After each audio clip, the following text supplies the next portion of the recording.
My previous Star Wars movie ranked video is the highest Star Wars movie ranked video on YouTube right now. So I guess this means my opinion matters the most. But since you guys like that one so much, let's do it again.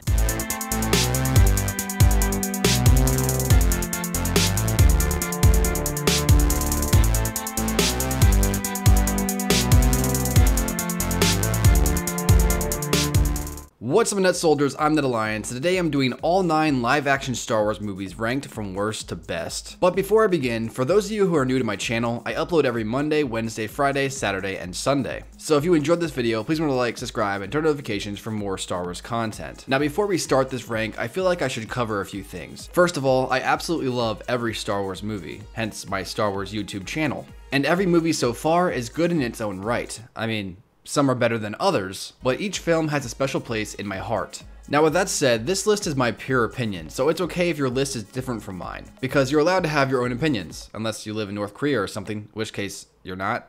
But anyways, let me know how you would rank these films in the comments below. But with all that said and out of the way, let's begin. Oh, and before I forget, Clone Wars movie is 10th, so yeah.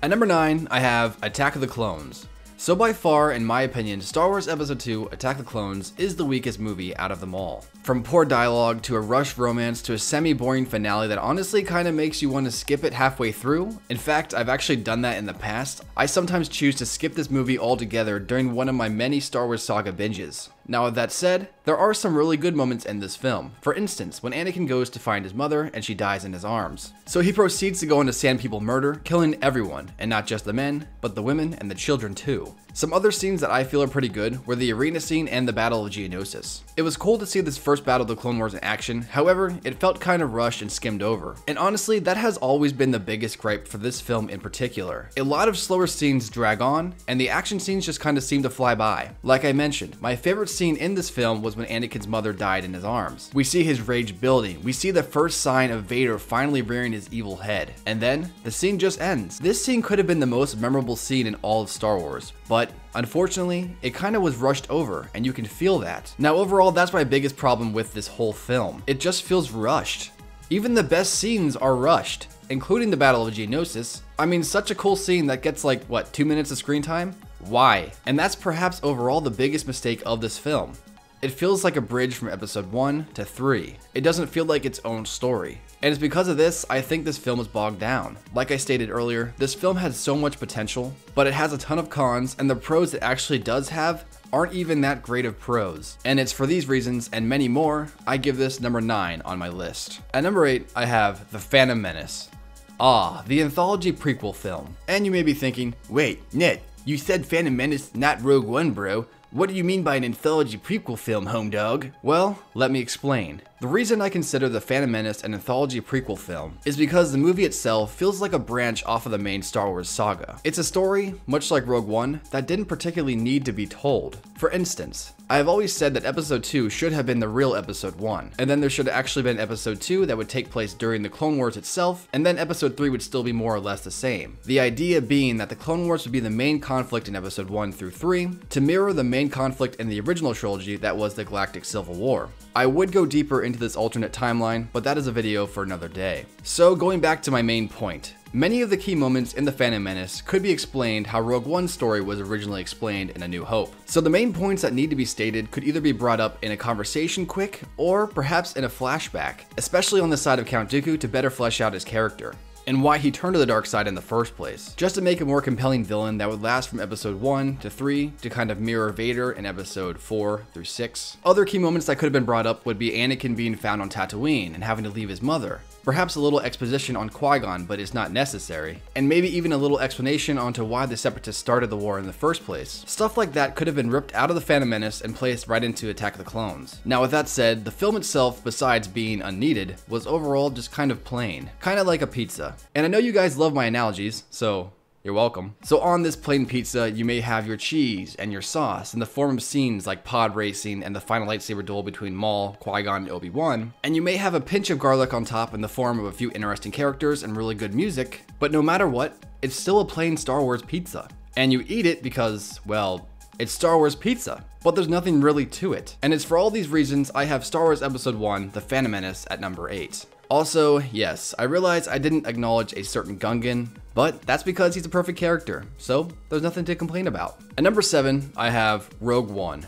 So last year on my previous Star Wars movies ranked video, I put Rogue One at number 4 on my list, and now it is at number 7. So I guess I'll explain my reasoning to why I lowered it. But before I do, I want to state something. Disney has officially released 3 films so far, and something I noticed is that when these films initially come out, they are overall praised by the majority of Star Wars fans. However, as time goes on, the greatness of the idea of a new Star Wars begins to wear off. The films begin to show their imperfections, and a movie that released with relatively high praise is later known to split the fan base 50-50. And this seems to be the case with Rogue One and The Force Awakens. So I hope The Last Jedi doesn't follow that trend. Now with that said, we come back to the question, why is Rogue One number 7? Well, I actually have a bunch of reasons. However, for the sake of time, and because I'm lazy, I'll list just my major problems with this film. First of all, much like with the Phantom Menace, this is a story that overall didn't need to be told, hence why it was originally explained in one sentence in A New Hope. Secondly, I personally did not care for any of the characters. By looking at them, I could tell they all probably had some really cool backstories and interesting things about them. However, the characters weren't fleshed out enough for me to really care, and that may be due to the fact that this film is Rogue One, and perhaps we should wait for Rogue 2. Oh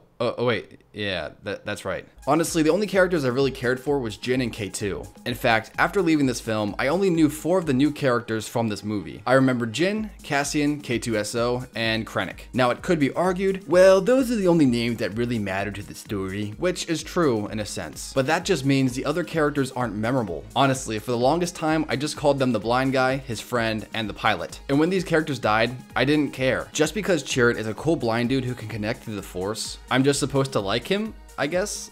Why? But of course, this film isn't all bad. I personally like that they explain the massive flaw in the Death Star while also telling the story of the team that recovered the Death Star plans. I thought Krennic was an interesting villain as well. And although he was the bad guy, I was able to sympathize with him. You can tell he's not an evil dude, he's just trying to do his job, and in the end, he royally gets screwed over it. But in the end of the day, besides a few good moments here and there, Rogue One is just not needed. And it's for this reason, and many more, why I put Rogue One at number 7. At number 6, we have The Force Awakens. So, as I stated with Rogue One, I initially liked this film, but in time, much like Rogue One, it began to show its flaws. And I'm sure you guys already know its biggest flaw, so I'm not gonna beat a dead horse, because, well, the rest of the internet made sure to really make that horse dead, but I do feel as though I should touch on it at least a little bit. So, yes, The Force Awakens is extremely similar to A New Hope, and this has become common knowledge. The reason for this is because initially Disney acquired Star Wars and they thought that everyone hated the prequels, which is bullcrap by the way. So they hired J.J. Abrams to create somewhat of a soft reboot. And the term soft reboot essentially means bringing the series back to its roots while still taking into account the previously established movie canon, which isn't the worst idea, but... and this is a big Nicki Minaj sized but, instead of creating a new chapter full of new things, they created a new chapter full of old things. And I've said it before and I'll say it again, The Force Awakens by itself is a pretty solid and fun film. But once you compare it to A New Hope, and this is a statement that I coined 2 years ago, The Force Awakens feels like J.J. Abrams' fanfiction of A New Hope, which isn't a good thing. I mean, Star Wars has always had parallels in its stories. The best example being how the Skywalkers always lose their right hand in the second film of the trilogy. But pulling parallels and straight up copying something but changing it just enough so it's not actually copying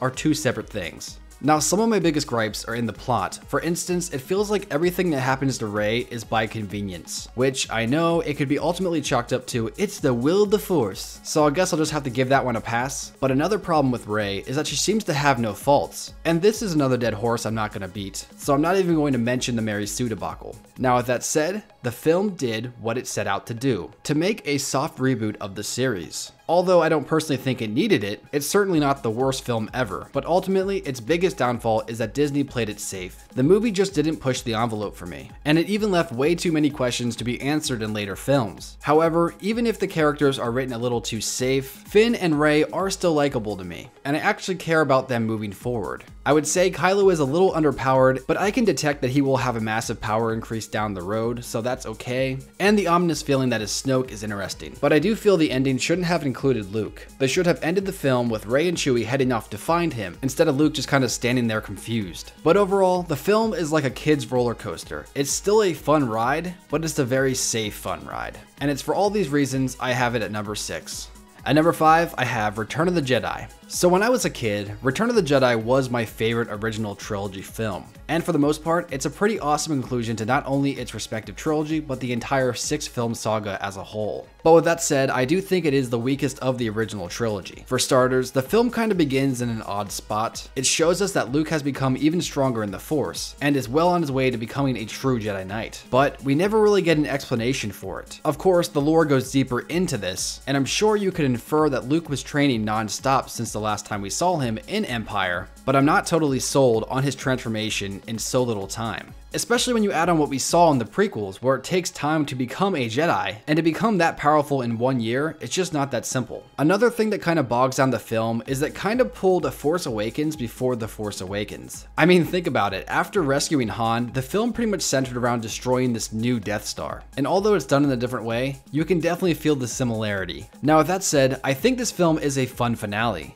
It hits all the beats it needs to. The new and improved Luke goes to face Vader, Lando takes down the Death Star, and Han and Leia get their happily ever after.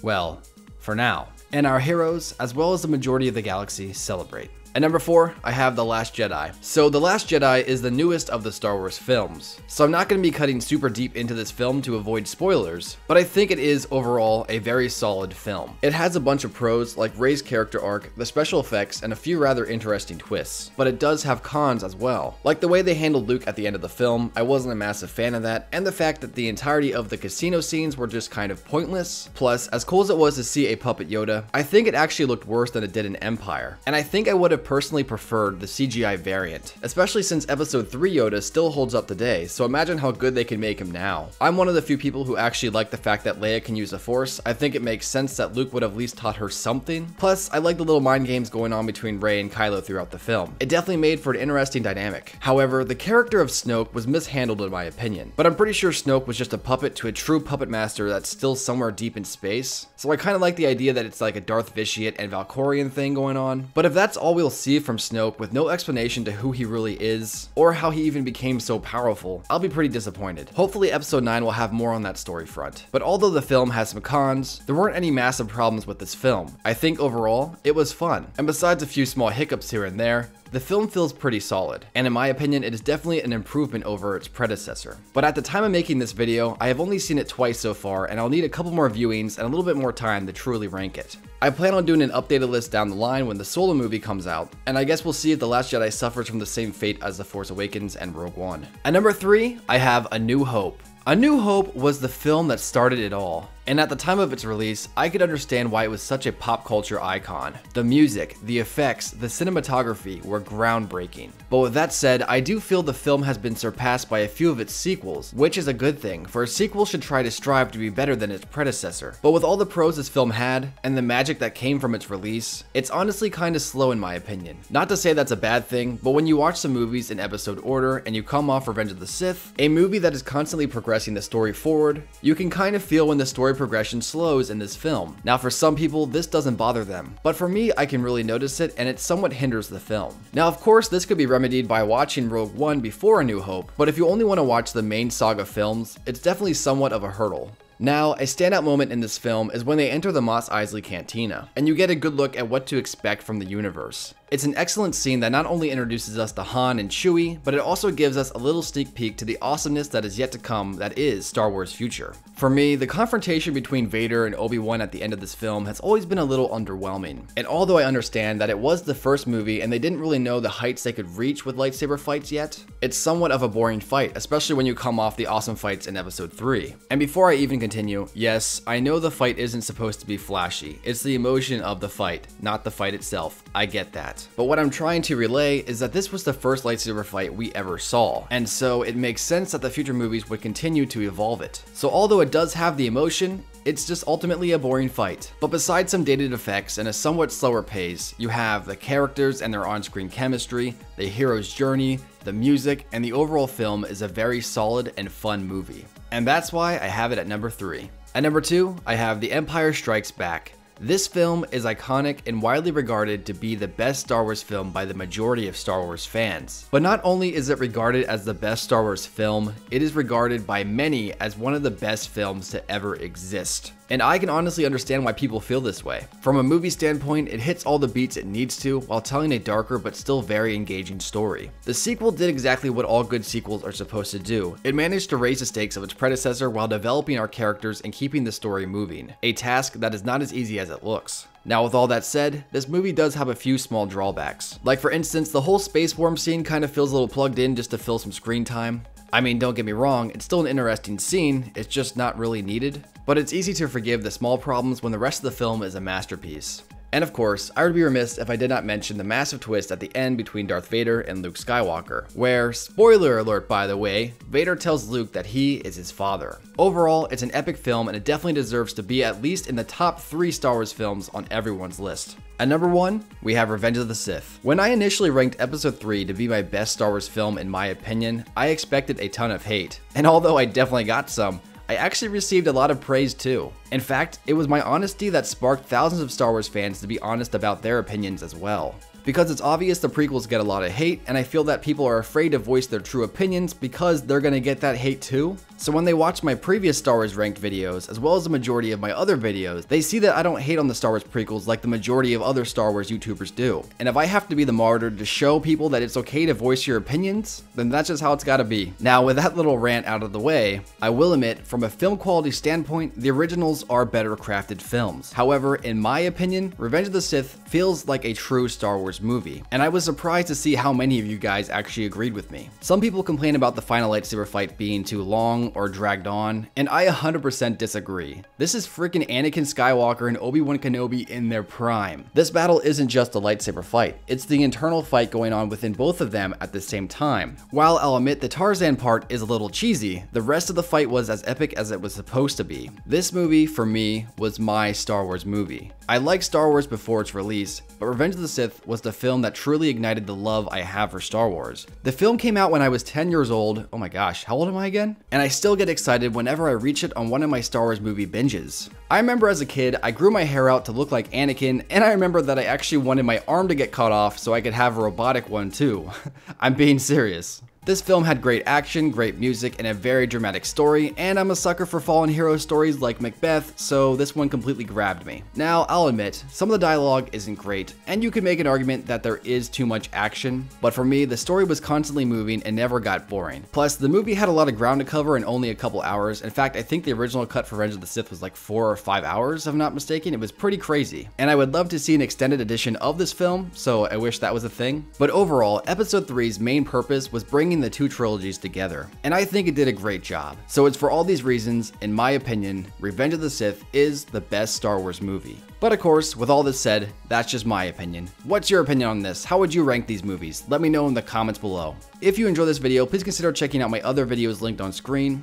And make sure to head over to Austin Burke's channel as well as the MetaNerdz channel to check out their ranks. Their video links will be in the description below. And remember to like, subscribe, and turn notifications for more Star Wars content. Thanks again, guys, and may the Force be with you. Oh, and also, peace.